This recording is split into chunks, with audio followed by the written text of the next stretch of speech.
हाँ, तो हम स्टार्ट करते हैं। यस। आज हमारे साथ हैं डॉक्टर जिग्ना पंचमटिया। वह एक फिजियोथेरेपिस्ट और योग थेरेपिस्ट हैं जिनका न्यूरो साइंस की मजबूत पृष्ठभूमि है और जिन्हें रिहैबिलिटेशन के क्षेत्र में 15 से अधिक वर्षों का क्लिनिकल अनुभव है। डॉक्टर जिग्ना एक योग बायोमेट्रिक बायोमैकेनिकल कोच भी हैं जो M3 yoga journey mindful movement में मैकेनिकल की संस्थापक हैं, जहां वो योग शिक्षा शिक्षकों को मूवमेंट के साथ साइंस और आर्ट के में ट्रेनिंग देती है। Welcome doctor. तो मैं एक योगा थेरेपिस्ट हूँ। मैं बैक पेन के लिए काम कर रही हूँ। तो मैं डॉक्टर को इनवाइट करती हूँ इस स्पेशल सेशन में। मैं इनकी नॉलेज के थ्रू बैक पेन को थोड़ा डीप डेप्थ में जानने की कोशिश करूंगी। तो डॉक्टर क्वेश्चन आस्क करते हैं। Welcome back. वेलकम तो वेलकम। ऑटो इम्यूनिटी और back pain, auto immunity back pain में जुड़े बैक पेन से को कैसे पहचाने या उनका इलाज संभव है? अ, ओके। सबसे पहले थैंक यू रीना जी, मुझे इनवाइट करने के लिए for the interview with respect to back pain. और यस, अगर कोई भी बैक पेन या कोई भी पेन लिया जाए, वो एक मूवमेंट, नर्वस सिस्टम और बायोमैकेनिक्स से लेंस के साथ हम देखते हैं as a physiotherapist, as a yoga therapist. इसलिए मेरे लिए बैक पेन सिर्फ लाइक स्पाइन का एक इश्यू नहीं होता है, बल्कि ये पूरे बॉडी और लाइफस्टाइल का कन्वर्सेशन माना जाता है, जैसे कि। और आपने जो क्वेश्चन पूछा, यस, मैकेनिकल वर्सेस इंफ्लेमेटरी या तो auto immune back pain. Auto immune एक इन्फ्लेमेटरी टाइप ऑफ का बैक पेन है, तो उनमें क्या डिफरेंस है? सो बैक पेन लाइक हर बार सेम टाइप का नहीं होता है। Mechanical back pain usually movement से, जब हम लोग मूवमेंट करते हैं उससे हम्म। बढ़ता है, और हम्म। रेस्ट करते हैं तो ठीक हो जाता है। हाँ। इन्फ्लेमेटरी या ऑटो इम्यून बैक पेन, उसका थोड़ा पैटर्न अलग होता है। इसमें क्या होता ओके। है, जब मूवमेंट नहीं होती है तब दर्द होता है। जैसे कि सुबह पूरी रात हम सोए हैं और मॉर्निंग स्टिफनेस, सुबह की स्टिफनेस होती है लोगों को। सुबह पूरे दिन में ठीक होते हैं, पर जब सुबह नींद होती है उनकी पूरी भी, फिर भी वो उठते हैं तो बॉडी स्टिफ लगती है। तो that is a sign of inflammation कहाँ पे है, या autoimmune back pain one of the symptom ये है। और रेस्ट के बाद, ये सब पूरा एक पोजीशन में रहने के बाद रात को या रेस्ट के बाद पेन बढ़ता है। और जब मूवमेंट करते हैं, थोड़ा सा भी मूवमेंट करते हैं, ऐसे हलचल किया बॉडी का, तो उससे कम होता है। तो सिंपल ये रूल याद रखिए। चलो, अगर पेन मूवमेंट मांग रहा है, मूवमेंट से ठीक हो रहा है, तो कॉज भी डिफरेंट होता है उससे। और योग में भी मूवमेंट को लाइक इंटेलिजेंट तरीके से कैसे यूज करना वो बताया गया है, कि जैसे कि कहा गया है, युक्त आहार विहारस्य युक्त चेष्टस्य कर्मसु। मतलब जो व्यक्ति अपने खाने पीने, चलने फिरने और कामकाज में बैलेंस रखता है, ना कि बहुत ज्यादा ओवरलोड मूवमेंट, ना कि काफी ज्यादा रेस्ट, और वही दुख से मुक्त होता है। मतलब इन शॉर्ट, इधर बैक पेन या पेन, कोई भी तरीके के पेन से दूर होता है। तो इसका मतलब ये है कि ना ज्यादा रेस्ट, ना ज्यादा फोर्स, बैलेंस मूवमेंट ही एक हीलिंग का, समझो कि बेस है, बेस होता है। क्या ऑटो इम्यूनिटी वाले बीमारी रिवर्सल हो सकते हैं, रिवर्स हो सकते हैं? ये कॉमन पब्लिक का क्वेश्चन है। ऑटो इम्यून मतलब अपनी बॉडी खुद इम्यून सिस्टम अपना अटैक करती है, तो उससे बाई प्रोडक्ट एक है बैक पेन। हम्म। नाउ वो बॉडी के चलते हुए जब इम्यूनिटी हम लोग सिस्टमेटिकली कंट्रोल करते हैं, सब अपनी लाइफस्टाइल को कंट्रोल करते हैं, तो वो धीरे धीरे कंट्रोल में आती है। मतलब वो रिवर्सिबल है, बट नॉट ओनली एक चीज पे ध्यान रखना है, अपनी बॉडी फुल कनेक्टेड है। तो इट्स लाइक बैलेंस, हीलिंग होनी चाहिए अपनी बॉडी में। एंड हम्म। उससे स्टिफनेस या ये इन्फ्लेमेशन बॉडी में बढ़ता है तो स्टिफनेस बढ़ती है। तो बैक पेन के लिए, अगर पेन है उसके लिए सही तरीके की मूवमेंट दो, तो बैक पेन भी उसमें ठीक होता है। वैसे। Thank you. ये मोस्ट इम्पोर्टेंट क्वेश्चन है, क्योंकि नॉर्मल पब्लिक को यही चीज आता है कि रिवर्स हो सकता है, क्या ठीक हो सकता है, ये सब चीजें। अर्थराइटिस, अर्थराइटिस के कारण पीठ दर्द की विशेषताएं, क्या अर्थराइटिस किस वजह से होता है, या फिजियोथेरेपी या योग से ठीक हो सकता है, कितने प्रकार के होते हैं, इस पे थोड़ा जानकारी हमें देंगे डॉक्टर। Sure sure. अभी आर्थराइटिस रिलेटेड जो भी बैक पेन होता है वो यूजुअली थोड़ा डीप और डल होता है, जॉइंट स्टिफ लगने लगते हैं, उसके जॉइंट जो स्पाइन के अलग अलग जॉइंट से स्टिफ लगने लगते हैं, फ्लेक्सिबिलिटी कम हो जाती है। और हाँ। कभी कभी वेदर चेंज पे भी पेन बढ़ता है, जब बाहर का वेदर चेंज होता है। तो ये नॉर्मल मस्कुलर पेन जैसा नहीं होता है कि चलो एक थोड़ा मसाज कर लो और हो गया। फिजियोथेरेपी हाँ। में क्या होता है, जॉइंट्स को सपोर्ट, मसल्स जॉइंट को कैसे सपोर्ट करे, उस तरीके का मसल बैलेंस, वीक मसल्स को स्ट्रेंथन किया जाता है, टाइट मसल्स को स्ट्रेचिंग दी जाती है। तो ऐसे बैलेंस तरीके से मूवमेंट जरूरी है। और यहाँ योग जेंटल मोबिलिटी और जॉइंट नरिशमेंट से मूवमेंट थ्रू ये काम करता है, वो भी लॉन्ग टर्म के लिए। सो आर्थराइटिस में योग का गोल सिर्फ लाइक फ्लेक्सिबिलिटी दिखाना नहीं है, बल्कि जॉइंट्स को रिस्पेक्ट करना होता है। Okay. Okay hmm. Doctor, thank you. Physiotherapy और योग का मिश्रण या संयोग, फिजियोथेरेपी और योग साथ में लेकर बैक पेन का इलाज संभव है, ये लॉन्ग टर्म संयोग हो सकता है। फिजियोथेरेपी में क्या होता है, जब कोई भी पेन आता है, स्पेशली द बैक पेन, उसको असेस करते हैं और कहाँ मसल इम्बैलेंस है वो दिखाते हैं। योग में क्या है, बॉडी की अवेयरनेस हम लोग मतलब पर्सन खुद अवेयर होता है कि कहाँ प्रॉब्लम है। एक्सरसाइज कुछ दे रहे हैं तो अवेयरनेस के साथ करते हैं, आसन्स कर रहे हैं, प्राणायाम कर रहे हैं, तो वो अपनी बॉडी की अवेयरनेस जब होती है तो आधी प्रॉब्लम सॉल्व हो जाती है। तो ऐसे कॉम्बिनेशन है फिजियो, लाइक ऐसे बोला गया कि फिजियोथेरेपी बिना योग के मतलब शॉर्ट टर्म रिलीफ हो सकती है, क्योंकि योग में हम लोग लाइफस्टाइल भी सिखाते हैं। और योग बिना जो असेसमेंट है, ये कभी कभी गलत डायरेक्शन में हम लोग चले जाते हैं। तो वो दोनों का साथ रहना काफी जरूरी है एक दूसरे का, तो दोनों साथ मिलकर रिकवरी पूरी सेफ, इफेक्टिव और सस्टेनेबल बना देते हैं। हाँ। और नेक्स्ट क्वेश्चन है कि लाइफ स्टाइल चेंजेस से बैक पेन किसी भी टाइप का हो वो ठीक हो सकता है, आपका क्या नजरिया है। यस, बैक पेन और खासकर वुमेन में बैक पेन का एक बड़ा रीजन है लाइफस्टाइल होता है। लॉन्ग, कभी कभी वर्किंग वुमेन है तो long sitting hours, working women with personal lifestyle में मल्टीटास्किंग वगैरह, सब जगह स्ट्रेस्ड होल्ड करना, कभी कभी पुअर स्लीप और रिकवरी के लिए खुद के लिए टाइम ना है, मतलब बॉडी की रिकवरी के लिए टाइम नहीं है वैसे। तो हाँ। सबसे इफेक्टिव चेंजेस होते हैं जब हम रेगुलर मूवमेंट और सही बेंड, सही तरीके से समझो कि bending habits, stress management techniques और प्रॉपर अपना डाइट और स्लीप फॉलो करें। तो ये छोटी छोटी बातें काफी असरदार, काफी बिग रिलीफ होती है इन चीजों से। Lifestyle is matters most. Thank you doctor, आपने ये मोस्ट इम्पॉर्टेंट चीज है बैक पेन के लिए कि लाइफस्टाइल चेंज करने से आपका पेन ठीक हो सकता है। तो नेक्स्ट नेक्स्ट क्वेश्चन है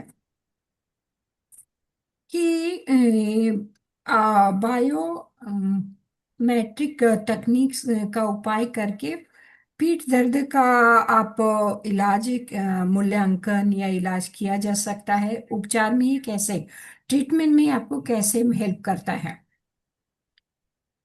बायोमैकेनिक्स का मतलब होता है अपनी बॉडी कैसे वर्क करती है, मसल्स बोन्स कैसे वर्क होते हैं और कैसे मूव करती है। तो वो सही तरीका जानने के लिए कौन सा मूवमेंट स्पाइन पर ज्यादा लोड डाल रहा है और कौन सा स्पाइन को सपोर्ट कर रहा है, हेल्प कर रहा है, ताकि उसकी मसल्स थोड़े स्ट्रांग हो और जो टाइट मसल्स है वो फ्लेक्सिबल हो। तो वो बैलेंस मूवमेंट को करता है। पेन जहाँ समझो कि पेन जहाँ दिख रहा होता है, कभी कभी प्रॉब्लम वहां से आई हो वो जरूरी नहीं है।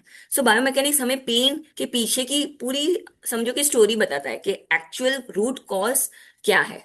हाँ।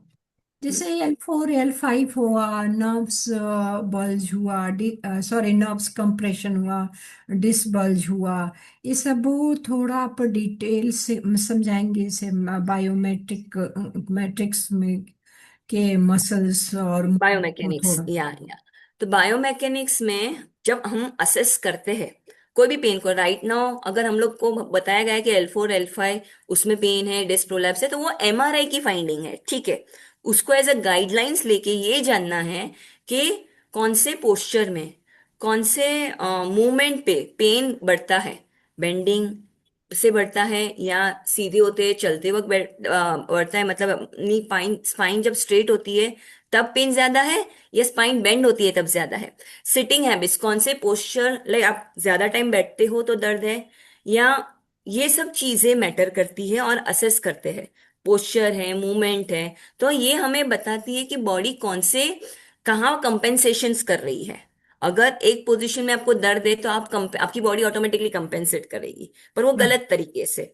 तो इसमें ट्रीटमेंट, लाइक जो भी ट्रीटमेंट बायोमैकेनिकल असेसमेंट के बाद होता है वो ऐसे ही गेस वर्क से नहीं होता है, प्रॉपर टारगेटेड और पर्सनलाइज ट्रीटमेंट होता है, क्योंकि इसमें सिर्फ हम लोग जो भी एमआरआई की फाइंडिंग्स है, जो भी इन्वेस्टिगेशन है उसके बेस पे, प्लस पर्सन को असेस करने के बेस पे वो फिर ट्रीटमेंट डिसाइड होती है, अच्छा, प्रोटोकॉल डिसाइड होता है उनका। Okay, thank you. As a यो न्यूरो थेरेपिस्ट, बैक पेन को का उपचार, मेंटल और फिजिकल प्रभाव या हेल्दी रहने के लिए क्या टिप्स देंगी, थोड़ा डिटेल में बताएंगी please. Yes yes. See, back pain है ना, काफी एक अपना एक पार्ट दूसरे पार्ट से जुड़ा हुआ है, हर एक सिस्टम बॉडी में। तो समझो कि अगर स्ट्रेस है, हार्मोन लेवल इनबैलेंस है, ऐसे सब चीजें हैं, तो बैक पेन से उसका डायरेक्ट कनेक्शन होता है। समझो कि स्ट्रेस से मसल्स टाइट रहते हैं और बाद में हीलिंग स्लो हो जाती है।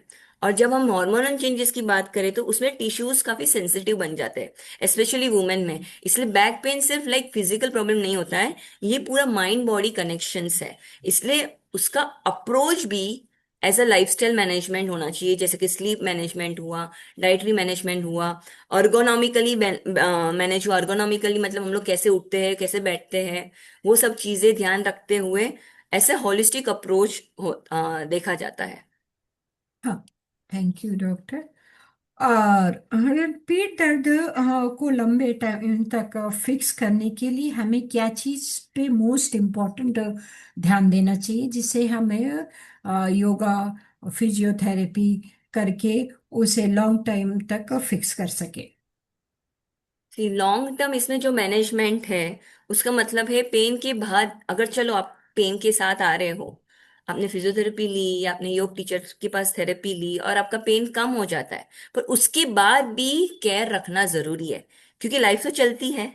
और लाइफ में अगर हम लोग थोड़ी देर के लिए रुक गए और सिर्फ बैक पेन को मैनेज करके वापस नॉर्मल जो रूटीन लाइफस्टाइल है उसमें वापस गए, बराबर बैठे नहीं या ध्यान नहीं दिया, तो वो वापस लोड आता है ना बैक पेन पे। हाँ, तो ये है कि बैक पेन ठीक भी हो गया, फिर भी योग करना या उसको therapy as a point of view देखना, अपने स्पाइन के लिए केयर करना, मूवमेंट करना, जो भी आप सीख रहे हो उसको कंसिस्टेंटली फॉलो करना, वो सबसे ज्यादा इंपॉर्टेंट है इवन आफ्टर पेन। तो बैक पेन वापस तब तक आता है जब हम पेन के जाते ही बॉडी को इग्नोर कर देते हैं, फिर बैक पेन वापस, तो वो नहीं हाँ, करना है इग्नोर, ठीक है। मैंने भी देखा है कि बहुत सारे लोग होते हैं, थोड़ा रिलीफ आया तो वो बैक टू जो पहले से गलतियां करते आ रहे हैं वो अनजाने अनजाने में फिर से वापस चालू कर देते हैं। और जो जिससे उन्हें फिक्स हुआ है, जिससे आराम होता है, वो उस पर हम्म। ध्यान नहीं देते, फिर से बराबर। वही गलतियां करते हैं, इसीलिए वापस आता है। Thank you. और कुछ इसकी स्टडी है जिसे आप समझाने में, बैक पेन के को रिलीव करने में, जैसे योगा, फिजियोथेरेपी या न्यूरोलॉजिस्ट होने के नाते आप एग्जाम्पल के तौर पे रख सकती हैं हमारे सामने। एक ऐसा था, मतलब कोई नी पेन के लिए आए थे पर उनको बैक पेन भी था। हम्म। प्राइमरी प्रॉब्लम समझो कि नी पेन है, बट हम्म। क्या होता है, नी पेन होता है एक पैर में, असिमेट्री होता है, तो हम लोग जब चलते हैं, उठते बैठते हैं, तो एक पैर में जो जो पेन नहीं देता है, घुटना, उस पे ज्यादा लोड आता है। अभी ये होती है असिमेट्री। असिमेट्री से अफेक्ट होता है स्पाइन की लोडिंग, उसमें भी असिमेट्री आ जाती है। सो हाँ ये सब चीजें रिलेटेड है काफी। तो अगर हम लोग समझो कि नी पेन को भी ट्रीट करते हैं, तो उसके लिए स्पाइन प्रोटेक्शन टेक्निक कैसे, उठने बैठने की तरीके से, तो ये एक केस स्टडी है कि ऐसे बहुत सारी चीजों में देखा जाता है। इवन ये तो मैं नी पेन और बैक पेन का एग्जांपल दे रही हूँ। इवन सब किसी को कॉन्स्टिपेशन या कुछ भी डाइजेस्टिव रिलेटेड प्रॉब्लम होता है, so that is also affecting back pain. हाँ। तो करेक्ट। मेन तो रूट कॉज जानना है। हम्म। फुल बॉडी को, कोई भी प्रॉब्लम के साथ आए, फुल बॉडी को एक साथ ट्रीटमेंट होती है। जैसे मैंने बोला कि डाइटरी हैबिट ठीक हो गई, थोड़ा कॉन्स्टिपेशन रिलीफ हो गया, बैक पेन रिलीफ हो गया, क्योंकि वो अनलोड हो गई है, लोड कम हो गया है स्पाइन पे। जो करेक्ट। अभी जो इंडाइजेस्टिव रिलेटेड इशू है, उधर पेन है, तो वो असर बैक पेन पे होता है। So that is why root cause को जाने, और पर्सन को एज अ पर्सन देखे कि नहीं, ये पेन के साथ नहीं है, उतना ही नहीं, फोकस फुल बॉडी पे होना चाहिए। सो एक्सरसाइज से ज्यादा पावरफुल होता है मूवमेंट एजुकेशन, जो पूरी सिस्टम को एक साथ लेके चले। हाँ। करेक्ट। बैक पेन के लिए चाहे कोई भी टाइप का हो, तो आपके न्यूरोलॉजिस्ट के हिसाब से, फिजियोथेरेपी के हिसाब से और योगा के हिसाब से कोई ऐसा उपचार तकनीकी है जिससे आगे चल के ये बहुत हेल्पफुल होगा, स्पेशली फॉर अ लेडीज के लिए? इसमें क्या जानना जरूरी है कि अपने जो बैक पेन है, आपका जो बैक पेन है, ऐसा नहीं कि आपका बैक एकदम खराब है। मतलब सिर्फ इतना है कि थोड़ा इम्बैलेंस है, थोड़ा बैक अपना मिसअंडरस्टूड है कि क्या है, उनको कंफ्यूज स्टेट में है, अपना बैक ऐसे समझ सकते हैं। तो हाँ। उसको थोड़ा ह्यूमन गाइडेंस एंड अवेयरनेस के साथ चले। नॉट ओनली ड्यूरिंग एक्सरसाइज, जो आपको एक्सरसाइज दी ठीक है, बट हर एक रूटीन काम में, ट्रैवलिंग हो, या समझो कि आप घर पे मेहमान आने वाले हैं, तो आप फटाफट में सब काम करते हो, उठते हो, चलेगा, थोड़ा स्पीड बढ़ाओगे चलेगा, बट अवेयरनेस के साथ। तो उसमें सिर्फ अवेयरनेस ही एक ऐसी चीज है। समझो कि कोई वर्किंग लेडी है, कंप्यूटर वर्क, हमने बता दिया कि बीच में ब्रेक लो और हम्म। एक्सरसाइज करो, बट हाँ। ब्रेक लेना वो अवेयरनेस होनी चाहिए एट दैट टाइम। अगर अवेयरनेस नहीं, तो हम लोग सिंपल रिमाइंडर्स रख सकते हैं। हाँ। तो it's like consistently whole day, more हाँ। देन जस्ट एक बार की एक्सरसाइज। आप पूरे दिन में अवेयरनेस लो, कोई भी तरीके से रिमाइंडर रखो या कुछ सामने नोट रखो। सो वो स्टार्टिंग में थोड़ा ये हो जाएगा कि चलो याद रखना पड़ रहा है, पर वो हैबिट बाद में बन जाएगी, तो वो बेटर रहेगा आपके लिए। फिर वो इतनी एफर्ट नहीं डालनी पड़ेगी अगर वो हैबिट बन जाएगी, एंड वो अच्छी हैबिट है, something like that. Thank you. मैं भी अपने वर्कशॉप ये सब में कहती हूँ कि एटलीस्ट स्टार्ट कीजिए एक चीज करेक्शन से। Right, right. अपने लाइफ स्टाइल में एक चीज करेक्ट कीजिए, और हम्म। इतना आप अपने दिमाग में फिक्स कर लीजिए कि ताकि सपने में भी कैसे उठना है, कैसे एब्स। बैठना है, वो आपको सोचना ना पड़े। राइट। तब थैंक यू। फिर नेक्स्ट है question specially for a ladies, 25 to 50 years की लेडीज को बैक पेन का मेन क्या कारण है? उन्हें कब ऐसा होना चाहिए कि हाँ, इस प्रॉब्लम को मुझे नहीं बढ़ाना है, और और इसे हमें ट्रीटमेंट, योगा, फिजियोथेरेपी से द्वारा हमें फिक्स करना है, और मेन कारण क्या होता है बैक पेन का जिससे उन्हें ये प्रॉब्लम आती है, कैसे पहचानेंगे? 25 to। 50 years। फाइव। यस। हाँ, तो ये जो रेंज है, वो रेंज में समझो कि लेडीज ने अपनी थोड़ी स्टडी खत्म की होती है, अगर समझो कि पढ़ाई लिखाई है, तो वो खत्म करके फिर वो अपने वर्क रिलेटेड लाइफ में जाती है, शादी होती है, तो बहुत सारी ये एज आपने जो बताई है, मल्टीटास्किंग बहुत होती है। Even correct. आप नॉट स्टडी, अगर वो चलो स्टडी नहीं भी कर रहे हैं, ऐसी कोई जगह पे है जहां पर चेंज होता है, फिर शादी की उम्र आती है, तो उसमें भी मल्टीटास्किंग। सो आइदर हाउसवाइफ या वर्किंग वुमेन, ये एज में सबसे ज्यादा वुमेन मल्टीटास्किंग करती है, क्योंकि अभी लाइफ में डायरेक्शंस बहुत है। तो इसलिए इसमें वो मल्टीटास्किंग के साथ, जैसे आपने बोला, one step at a time लो, अपना हाँ। काम करो, बट अवेयरनेस के साथ करो। घर पे आप करेक्ट। कैसे उठते बैठते हो, अपने काम में आप कैसे उठते बैठते हो, मूवमेंट, आपकी रूटीन मेनली, अगर ऐसी सब चीजें हैं, मल्टीटास्किंग और बहुत सारा है आपके करने के लिए, तो एक रूटीन फिक्स करो, या तो नाइट रूटीन मॉर्निंग रूटीन दोनों फिक्स करेंगे तो बेटर है। 5-5 मिनट का, हार्डली। फिर इन बिटवीन आपको कहाँ ब्रेक लेना है वो आप डिसाइड करो। बट रात करेक्ट। को सोने से पहले एक्सरसाइज की रूटीन, माइंड के लिए रूटीन, रिफ्लेक्शन हो या एफर्मेशंस हो, ग्रेटिट्यूड हो, आप जो भी फिक्स करें आपके लिए, बहुत सारी चीजें हैं। सुबह उठने के बाद तुरंत भागना नहीं शुरू करना है, उसकी भी हाँ। 5 मिनट एटलीस्ट, मिनिमम मैं 5 मिनट बोल रही हूँ, आप 15-15 मिनट्स निकालेंगे तो अच्छा है।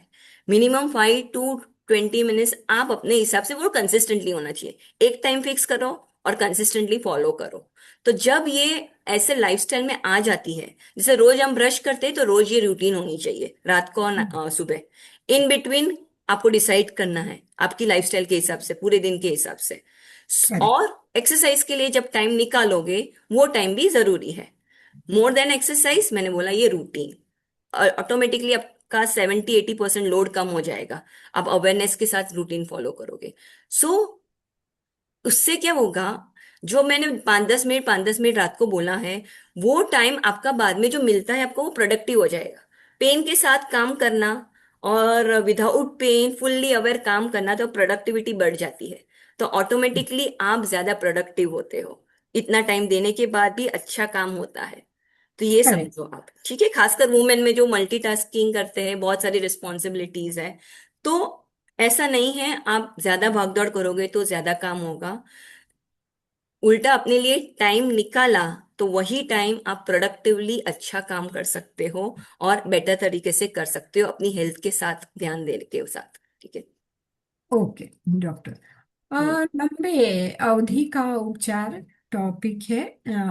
लंबे बैक पेन, लॉन्ग टर्म के मतलब ट्रीटमेंट के लिए कौन कौन सी, मतलब अपने जैसे हमने योगा क्लास की या फिजियोथेरेपी कर लिया, वो सब चीज फिक्स कर लिया। अब फिक्स रिलीफ होने के बाद मुझे क्या क्या ध्यान रखना चाहिए, सो दैट कि ये दोबारा रिवर्स ना यस, यस। हो। एक तो मैंने ऐसे जैसे बोला, रूटीन फिक्स करो। हम्म। सेकंड, आपको डेली मूवमेंट्स क्या करनी है, आप क्लास में जाते हो वो कंटिन्यू करो, अच्छा है वो।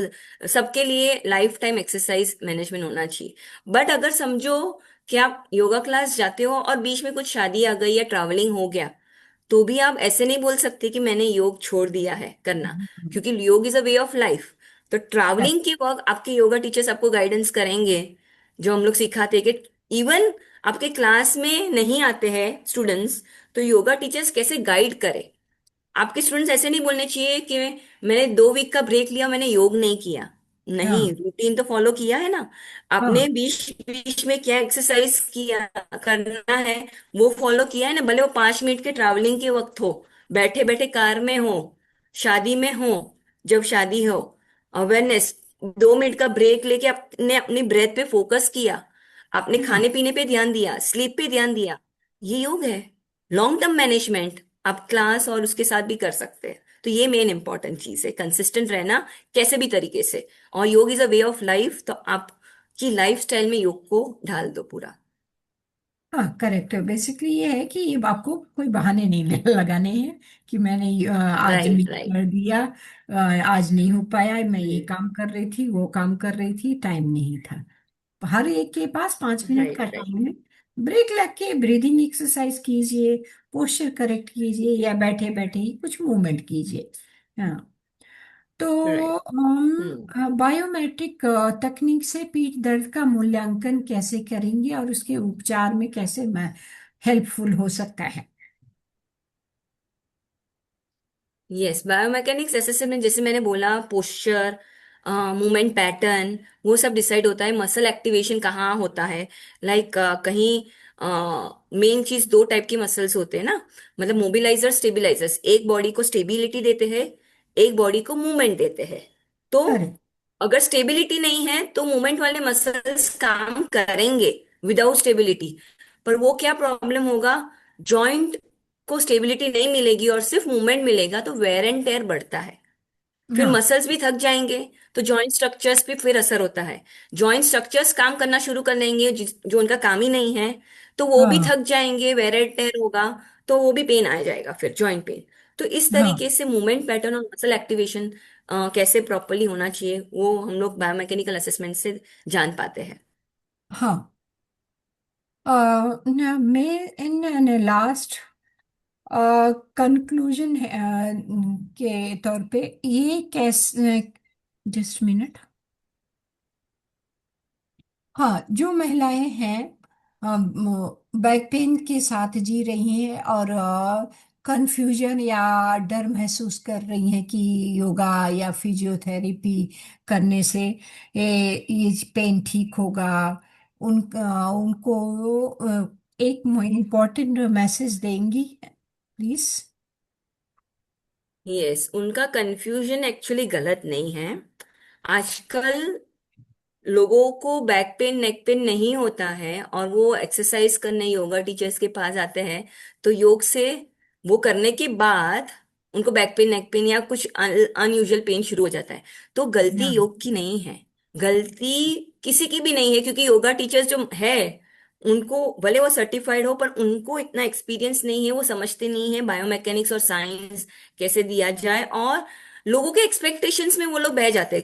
लोगों को भी एक्सपेक्टेशन होते हैं मुझे जल्दी ये करना है, जल्दी वो करना है, बट योगा टीचर्स का काम है उनको समझाना कि कैसे हम लोग प्रॉपरली मूवमेंट कर सकते हैं। और ये बहुत जल्दी जल्दी होने का, हमें एकदम फास्ट रिजल्ट नहीं, क्योंकि योग एक अभ्यास है। तो ये लोगों के लिए जानना जरूरी है कि आप कौन से योगा टीचर्स के पास जा रहे हो, हाँ। उनको प्रॉपर गाइडेंस होना चाहिए। अदरवाइज मार्केट में तो बहुत सारे योगा टीचर सर्टिफाइड भी है और अनसर्टिफाइड जो ऐसे ही यूट्यूब के वीडियोस देखेंगे वो देखेंगे बन जाते हैं। सो हाँ they have to be first aware.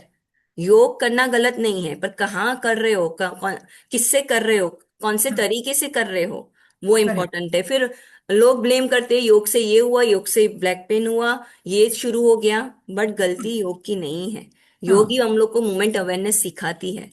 तो उससे हाँ वो कंफ्यूजन से बाहर निकले और जहाँ प्रॉपर गाइडेंस मिले, जरूर कीजिए योग, क्योंकि योग is a way of life. आपकी पूरी लाइफस्टाइल उस पर डिपेंड करती है। सब तरीके से पेन फ्री रहना है, खुश रहना है, तो बहुत इंपॉर्टेंट है योग। हाँ हाँ। थैंक यू डॉक्टर फॉर इतनी सारी बहुत नॉलेजेबल जानकारी देने के लिए। डेफिनेटली सबको, मेरे व्यूअर्स, जो भी दर्शक हैं, जो भी इस प्रॉब्लम से जूझ रहे हैं, उनको हम्म, ये मेंटल, कुछ लोगों को मेंटल ब्लॉकेज होता है कि पेन ठीक होगा नहीं ठीक होगा, या क्या करना चाहिए क्या नहीं, कि बहुत सारे थॉट्स होता है बैक ऑफ माइंड। तो उनको डेफिनेटली हेल्प मिलेगा। श्योर। Thank you. हम्म। मैं रीना सिंह, योगा थेरेपिस्ट। मेरा स्पेशलाइजेशन ये बैक पेन को पूरी तरह से ठीक करने, उन्हें बैक टू नॉर्मल पोजीशन में लाने में हेल्प करना है। और मेरा एम है 10 लाख से ऊपर लेडीज को हेल्प करूं, ग्रेट। सो दैट कि वो अपना नॉर्मल पोजीशन, नॉर्मल लाइफ में वापस आ सके। तो बहुत अच्छा Reena ji, all the best for your mission. Thank you. Thank thank you. You doctor.